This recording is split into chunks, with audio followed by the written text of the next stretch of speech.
Une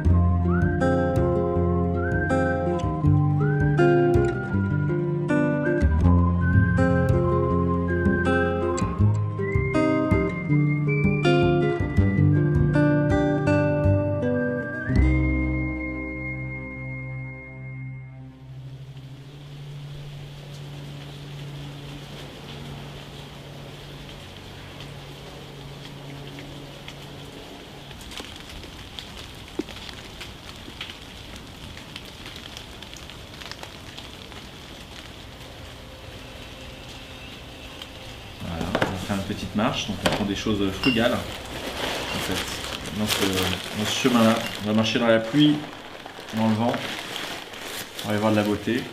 En fait, c'est le chemin de la résistance quoi. Pas grand-chose à se mettre sous la dent, mais des choses du réel quoi. Une bonne carotte, une pomme, des dattes, puis une petite bière. Faut rigoler quoi. C'est quand même, faut rigoler. Un des trucs importants de la résistance. De garder de l'humour. Parce que tout ça, ça paraît tellement sérieux en fait. Et moi, mon rêve, ce serait que tout ça se dégonfle dans un éclat de rire quoi. Dire waouh. En fait, c'est juste une blague où on a déliré quoi. Ça vraiment, ça me plairait quoi. Que vraiment, il y a un grand éclat de rire à la fin. Comme le verre d'Apollinaire quoi. Mon verre s'est brisé comme un éclat de rire. Tout ça explose en toutes petites paillettes et en petits morceaux. Ouais, ça, ce serait chouette. Donc je peux pas en parler, mais on a des projets humoristiques. Qu'est-ce que ça veut dire résister hein? Résister, ça veut dire tenir, réussir à bâtir autour de soi comme une cohérence en fait. Et en fait, c'est comme si tout s'effondrait et qu'il y avait cette bulle de résistance. Et cette bulle de résistance, elle se structure en même temps que ça s'effondre. Les résistants, ils n'existent pas avant qu'on soit en train de s'effondrer. Ils n'existent pas avant qu'il y ait un totalitarisme. Ils sont en quiescence, ils sont potentiels. Mais ils existent vraiment que quand la contrainte arrive. Et quand la contrainte arrive, là, ils prennent leur forme. Et ils prennent leur forme la plus belle, en fait. Parce que résister, c'est héroïque, en fait. C'est tous ces gens qui essayent de dégoogliser Internet. Et puis après, on a pris du temps vraiment pour essayer de faire sortir un très beau site. Mais il était très lourd à gérer. Et donc on a sorti résister, pour moi, ça veut dire aussi être capable de mettre des bâtons dans les roues, en fait. Être capable de mettre des grains de sable dans l'engrenage. Être capable de freiner une mécanique d'effondrement. Moi, je me fais pas d'illusions sur le fait que ça va pas être facile, en fait. Mais je me suis jamais fait d'illusions là-dessus. La vie, c'est pas fait pour être facile. La vie, c'est pas fait pour être confortable, en fait. Le confort, c'est pas un but en soi. C'est pas une attente. Quelque chose où assez régulièrement, je peux avoir du conflit avec des gens qui sont de la génération baby-boomer, considéreraient qu'ils devraient être confortables, quoi. Que ça devrait être bien assis dans un gros fauteuil, en fait, et qu'il n'y ait plus rien qui bouge. Mais ça, c'est un cercueil, ça. L'endroit le plus confortable, c'est là où il y a des festons, des froufrous, et où vous bougez plus une bonne fois pour toutes, quoi. Moi, je pense qu'on a tous une mission de vie, en fait. Que l'appel, il résonne depuis qu'on est tout petit, en fait. Et qu'on l'entend pas, ou qu'on veut pas l'entendre. Et l'appel, là, il résonne encore plus fort. Et donc, pour moi, la résistance, ça a consisté à se rendre disponible. Moi, je suis prêt à perdre mon travail. Je suis prêt à m'enfuir, en fait, s'il y a besoin. Je suis prêt à prendre le maquis, si c'est nécessaire. En fait, ça y est, je suis prêt, quoi.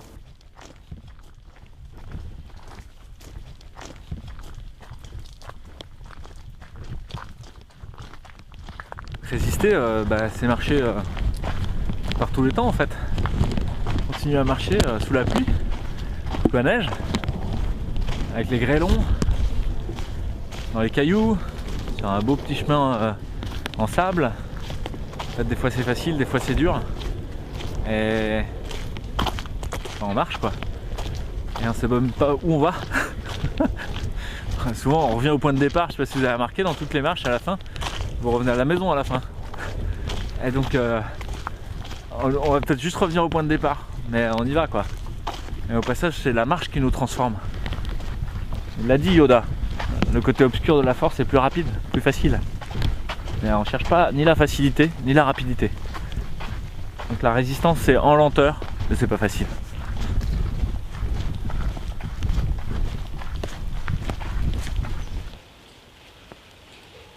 La crise qu'on traverse, elle est nécessaire. Elle est non seulement nécessaire, elle est utile. Utile à construire ceux qui doivent bâtir le monde de demain. Et les matériaux qui doivent bâtir le monde de demain.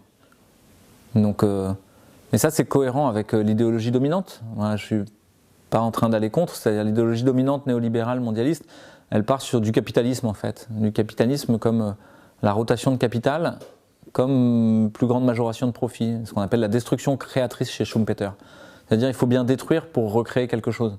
C'est même l'idéal de la disruption, quoi. Dans toutes les écoles de commerce, toutes les écoles d'ingénieurs, toutes les écoles d'administration, c'est le seul mot-clé, il faut disrupter. Bah ok, allons jusqu'au bout, quoi. Disruptons jusqu'au bout ce système de merde, qui crée que de l'inégalité, qui crée que du pouvoir, que de la domination, qui crée de la brutalité, de la violence, qui sépare les gens les uns des autres, qui crée des gens tout seuls, juxtaposés les uns aux autres. Laissons-le s'effondrer, en fait.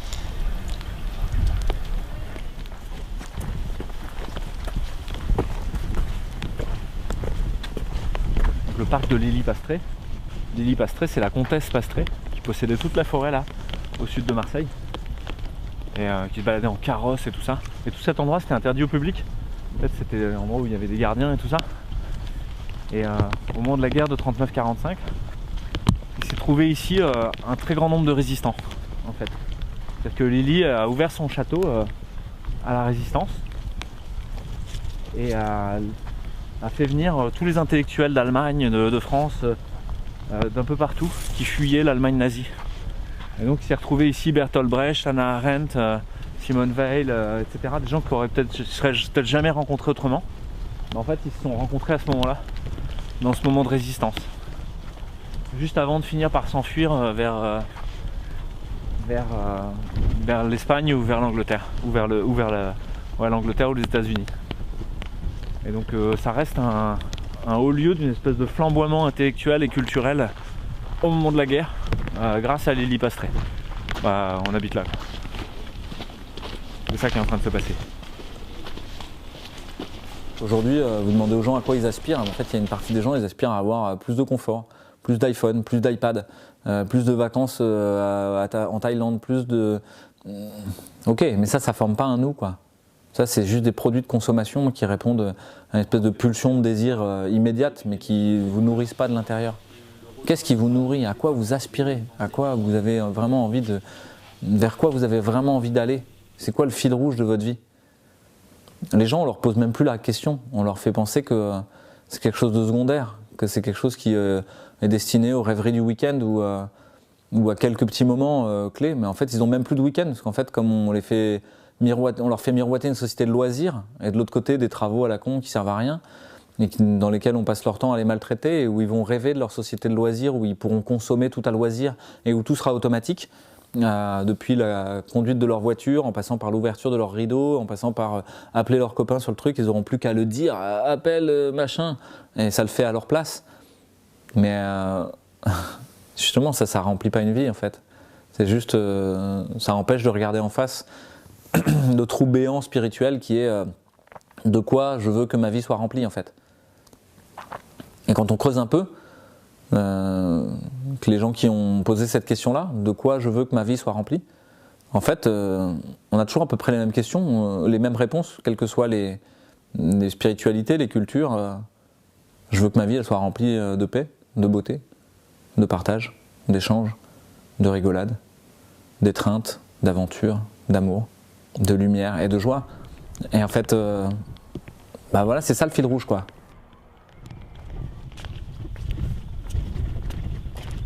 Notre-Dame de la Garde. Veille sur nous. Pour qui tu résistes, tu m'as demandé? D'abord pour moi. Je veux pas vivre dans le monde qu'on nous propose en fait. Je veux pas vivre dans un monde un techno-cocon où je suis protégé de tout, où j'ai une assurance pour aller pisser, où j'ai un casque pour sortir dehors dans la rue, où j'ai un masque pour dire bonjour à mon voisin. En fait, je veux pas vivre dans ce monde-là. Et donc, il faut que je me donne les moyens de créer un autre monde. Donc c'est d'abord pour moi. Et puis ensuite, c'est pour mes enfants. Parce que je pense que ma seule mission de vie, en fait, s'il en reste une, c'est de protéger mes enfants, de les mettre dans ce méta-besoin de l'enfant, qui est celui de la bonne tension entre la liberté et la protection. Donc je cherche à ce que mes enfants puissent grandir en liberté. Or là, c'est pas ce qu'il leur est proposé. Là, on leur propose uniquement d'être les esclaves et les rouages d'un système qui se rapproche de la matrice, quoi. J'ai pas envie de ça. Donc ça pourrait paraître égoïste au départ, mais je suis assez honnête là-dessus, quoi. Après, c'est aussi parce que ma mission de médecin, de soignant, elle est partie de ce constat au départ de la souffrance, en fait. De ma souffrance et de la souffrance de l'humain sur Terre. Et que je voulais essayer d'y faire quelque chose, en fait. Je voulais essayer de trouver un moyen d'aider là-dessus. En fait, ça y est, moi je trouve un moyen d'aider, quoi. Puisque là, une grande partie de ce pourquoi la souffrance est là transparaît, quoi.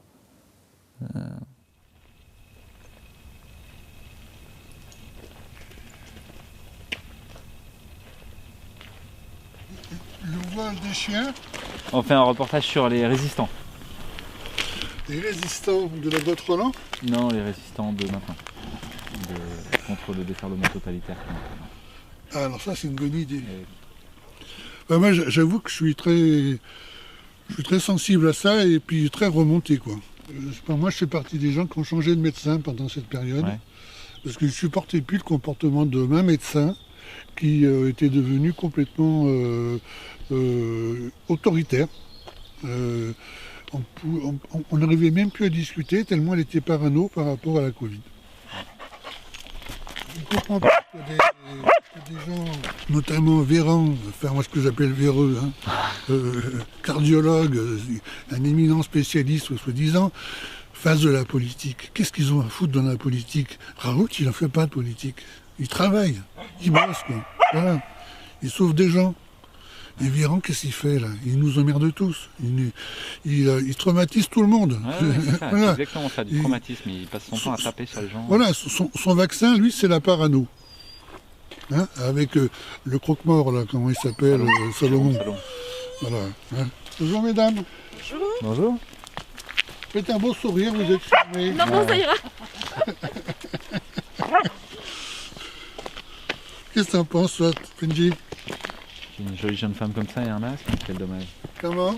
Une jolie jeune femme comme ça et son masque, quel pitié. Il y en a plein dans Pastré, ça me fait drôle, moi. Parce que... Bah, ils sont devenus fous, quoi. Et vous savez, moi j'en connais, ils en mettent 2 masques. Je veux pas le croire.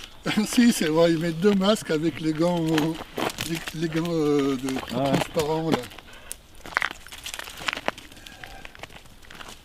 Heureusement qu'elle ne craint pas le Covid. Bah, il y a des gens de bon sens, quoi. Je crois qu'il y a aussi ça dans une partie des gens qui... Donc il nous a dit qu'il était remonté, quoi. Il n'a pas dit en colère, mais il a dit je suis remonté avec toute la famille, etc. Et on est dans l'entraide. Ça, c'est une piste intéressante, c'est-à-dire vraiment d'en essayer de tenir, quoi. De tenir le coup en s'entraidant. Et en même temps, il n'y a pas forcément l'idée de se mettre complètement en lien avec d'autres gens autour de manière plus large et plus ample.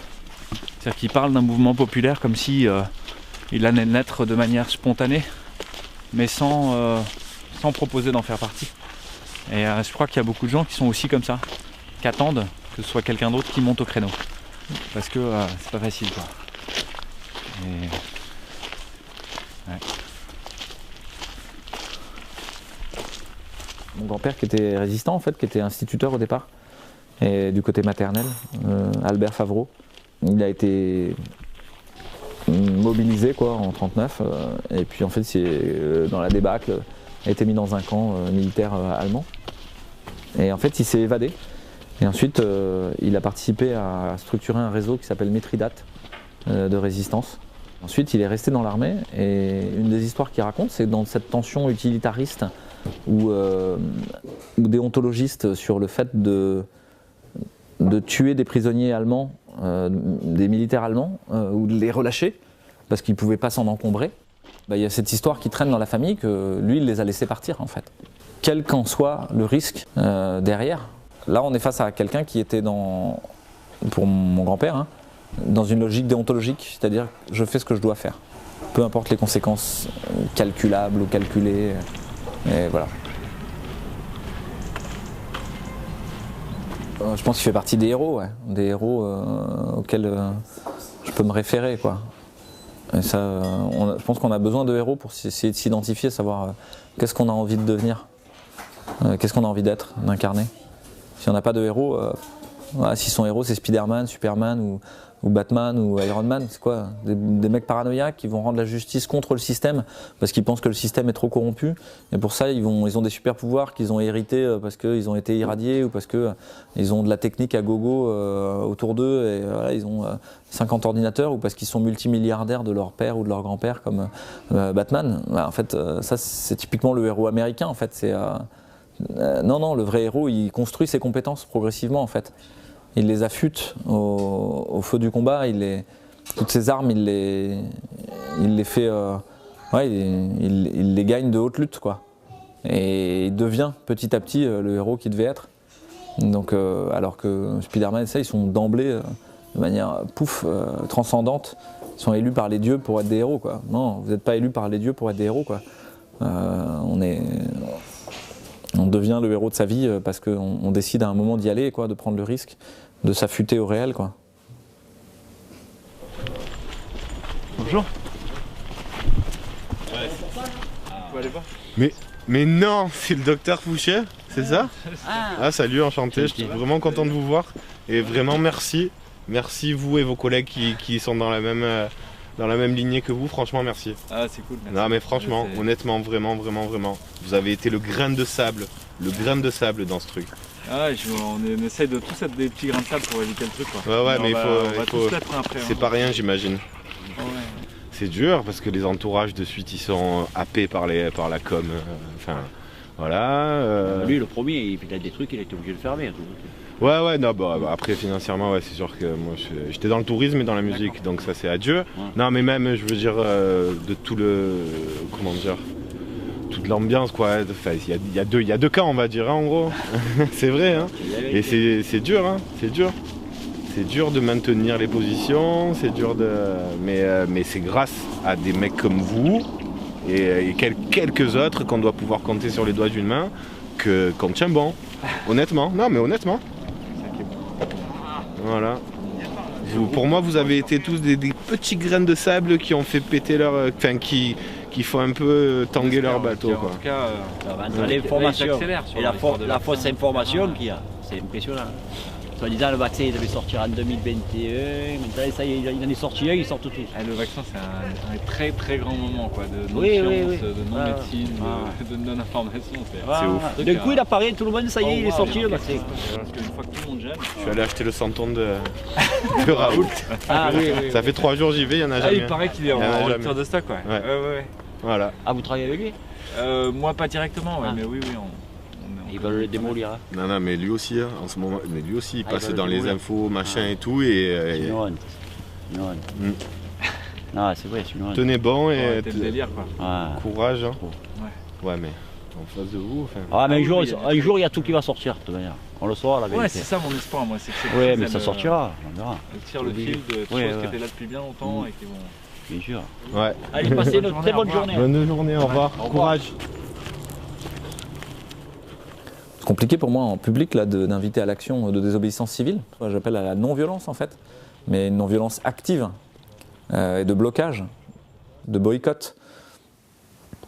Arrêtez d'acheter des iPhones, éteignez votre télé, éteignez votre téléphone portable, éteignez Internet.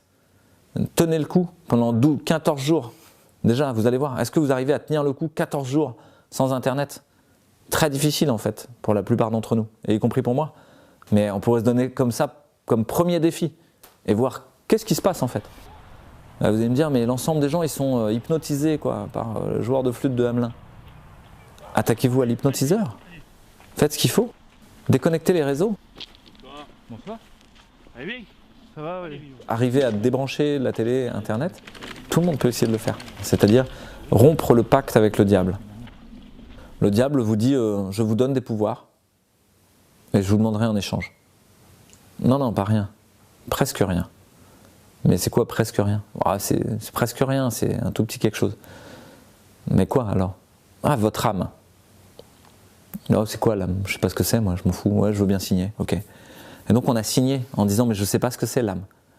Et Aujourd'hui, on a des outils qui en fait contiennent un niveau de violence, un niveau de mal, un niveau d'ombre qu'on refuse d'envisager de regarder en face. Dans nos téléphones portables, il y a des enfants dans des villes-usines, il y a des guerres qui sont fomentées voilà, en République démocratique du Congo ou ailleurs pour avoir accès aux supraconducteurs.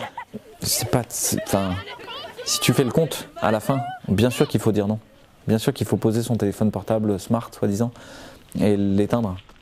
Je peux vous assurer pour l'avoir fait qu'à 14 jours de déconnexion, tout ça pèse en fait. La réalité revient en force. C'est-à-dire que 14 jours sans tous ces écrans, tout le monde va réaliser que le problème, c'est les masques dans la rue. Tout le monde va réaliser que le problème, c'est les conflits à la caisse du supermarché avec quelqu'un qui vous explique ce que vous devez faire ou pas. Et tout le monde va réaliser que le problème, c'est que les restaurateurs, les artistes sont en train de crever. Et tout le reste, ce sera de la littérature. Tout le reste, ça n'a pas d'importance en fait. Qu'il y ait des multimilliardaires qui s'étripent pour essayer de vous faire vacciner pour un truc qui fait si peu de morts. Mais pourquoi est-ce qu'on s'énerve là-dessus quoi? On s'en contrefiche en fait.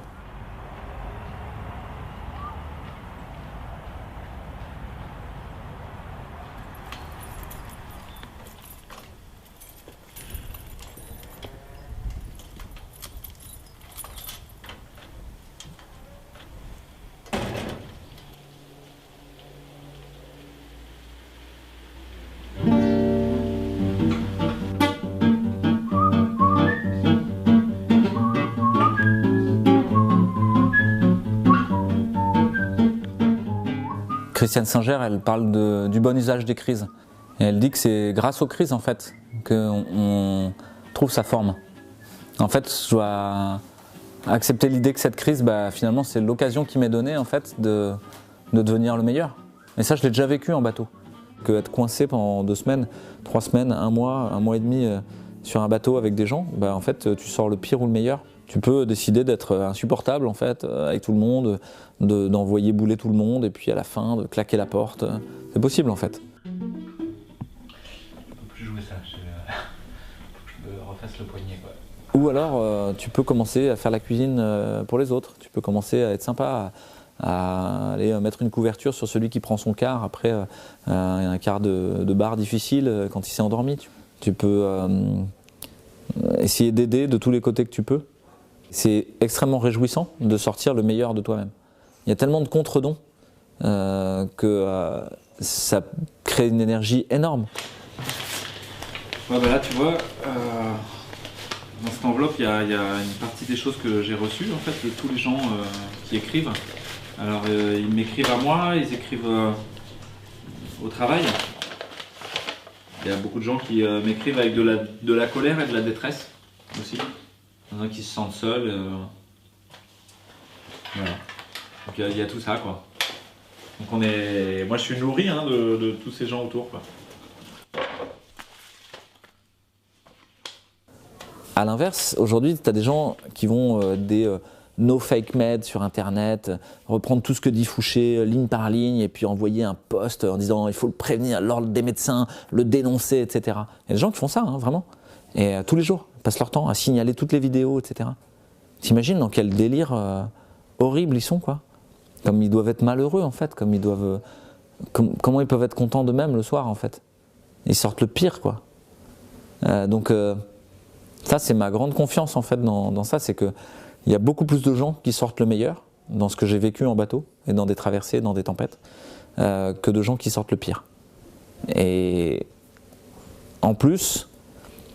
dans la tempête, les gens ils sortent tellement le meilleur qu'ils sont capables de tenir beaucoup plus longtemps que ce qu'ils pensaient, de sortir des ressources qui étaient complètement insoupçonnées, des choses qui étaient endormies en eux, qui se réveillent d'un coup, du courage, de la capacité d'action, de compréhension.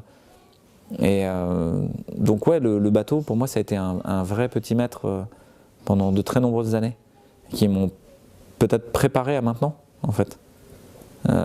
Donc, ouais, moi je suis prêt. On y va.